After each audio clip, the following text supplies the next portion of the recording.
And gardeners are being asked to stop using peat in compost. It's part of a move to help conserve fragile peat bogs and the wildlife that depends on them.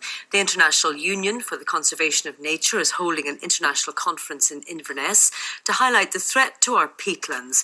Professor Mark Reid is their research manager and he joins us now from Inverness. Good morning to you. Good morning. So why is it so important to protect peat bogs?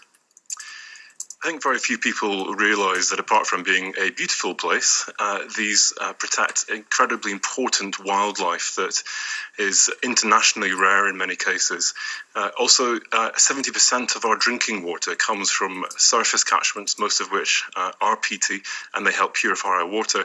And for climate change, it's incredibly important to keep that carbon in the peat, in our soils, rather than on our gardens and ending up back in the atmosphere as carbon dioxide, because these are our biggest carbon store in the UK.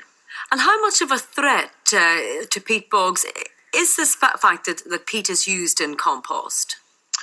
It's an incredibly big threat to some of our most important peatland habitats.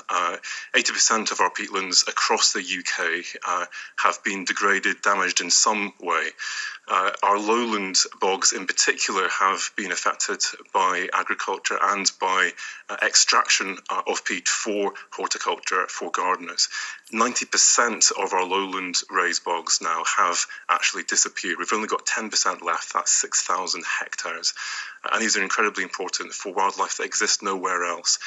So we need to try and keep that peat where it belongs in those lowland raised bogs. So you're wanting gardeners, when they're going out to buy compost, then to look at the composition of that and see whether there is peat in it or not?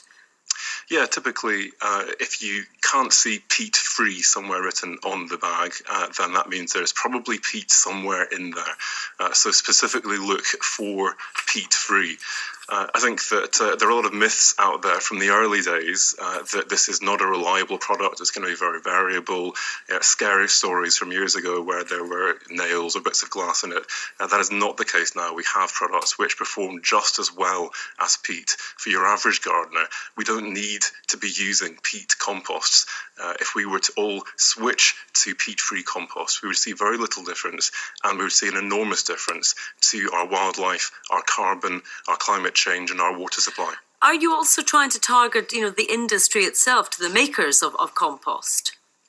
Yes, that's right. So the government has introduced targets for phasing out the use of peat in composts for gardeners and for the horticulture industry by 2020.